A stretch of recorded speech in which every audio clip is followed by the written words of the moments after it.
Why is it so cold outside? This is the South. Let me warm up and let's talk.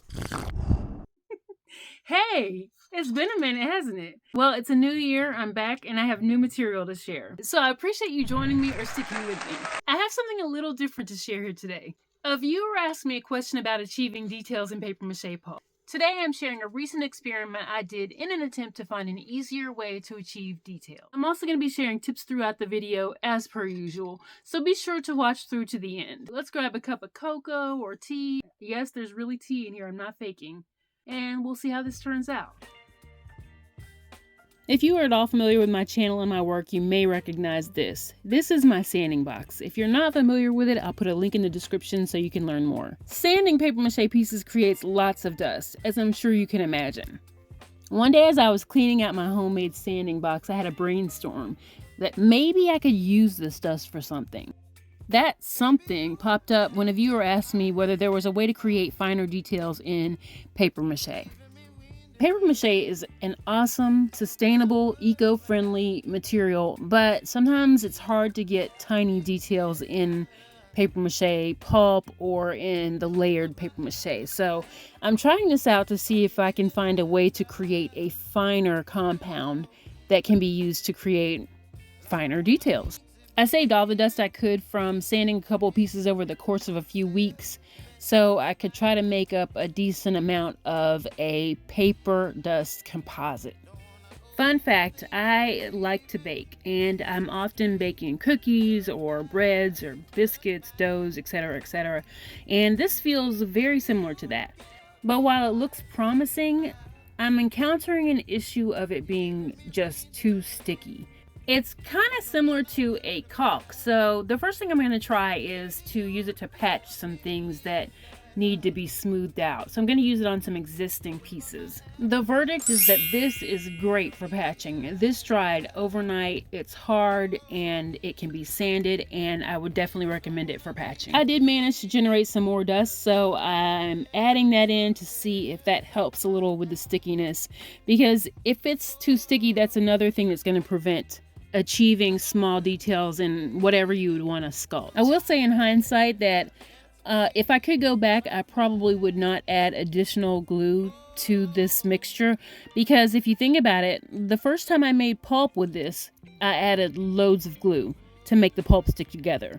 Then I sanded it and it was dry dust that still contained glue in the dust. So once that dust was wet again, the glue was reactivated, making it even stickier than the original batch of pulp. So we're not there yet. I still can't sculpt without this stuff sticking to my hands, so I'm going to try coating my hands with petroleum jelly. I see a little bit of improvement. I'm able to shape the compound better and add a few smaller details, but nothing earth-shattering. So while I do some more brainstorming, we're going to move on and try adding some acrylic color to the compound to see if it will hold the color. I do have a short on my channel demonstrating how you can add acrylic color to papier-mâché pulp, and I will link that one in the description. This did not exactly achieve the saturated color that I was able to get with regular paper pulp, but it did have a very interesting way of drying to look like a potato chip, so that was cool. Anyway, moving on, but it's still sticky. Yeah. And that's why I'm wearing the gloves. How to save this video. How to save. So while I continue to try to work this out, why don't I ask you where in the country or the world you are? I am in Georgia, and the weather is currently, or it has been recently, in the teens. I'm just in disbelief. I've experienced the teens, I've lived in other parts of the country, so I'm familiar with very cold weather, but this is crazy. I'm in the South, so I'm not used to it anymore. So I want to know where you are and what the weather is doing there. So I've made an executive decision. I'm going to skip attempting to make anything with lots of details, and I'm just going to focus on making a few small things so you can experience this fully through my hands before you take the time and energy to do this yourself. One thing I will note that I do like about this mixture is the sort of flecked, gritty look to it.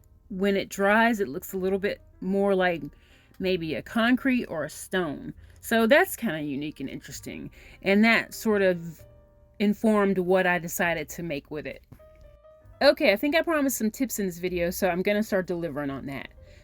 I did want to be sure to mention that any technique that I mentioned in this video that I have made another video for, I will link in the description so that you can find that specific video and you're not left in the dark. So I ended up making a batch of beads, some fake stone magnets, and a few other tiny things just to demonstrate the details that can be achieved in this. And I want to share a few of my tips regarding achieving details. This applies to both regular paper pulp and if you were to try to make this mixture. The biggest tip I can share with you is patience with both yourself and the material, no matter what that is. As I've worked with this, I'm finding that it's the same approach that I use with my traditional paper mache pulp recipe, and that is wet and re-wet, add and subtract. This can dry out completely, but you can go back and add more details by wetting it again, and it'll soften back up, and you can use your tool or your fingers to add more details. It can dry and re-wet and dry over and over again until you're happy with the details.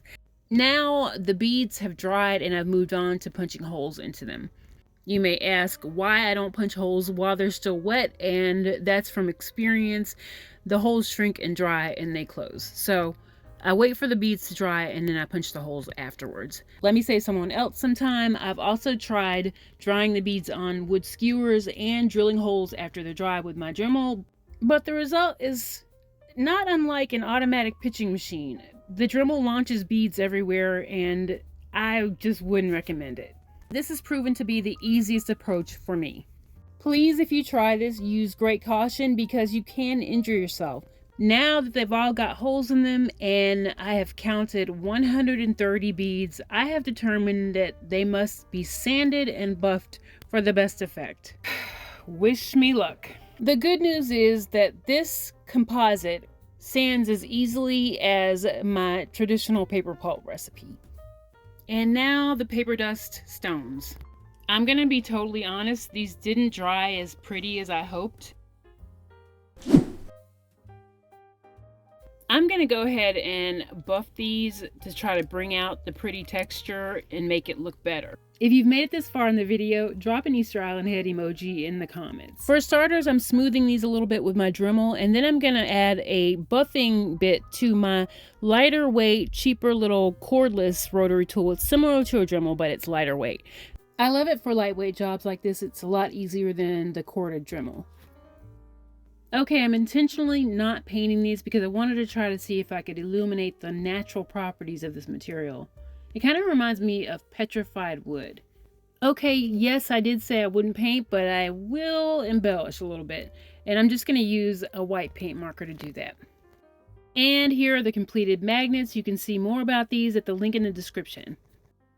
As for the beads, they are still a work in progress, but I will be adding a link for these as well, so check back if you don't see it in the description. I'm glad I gave this a try. I wasn't sure I would ever do this again because of the trial and error involved, but I think I will make this again sometime in the future. Hey, if nothing else, it makes a great material for patching things. Listen, I'm positive I've forgotten some of the tips and info I wanted to share, so be sure to check the description, and I will see you next time.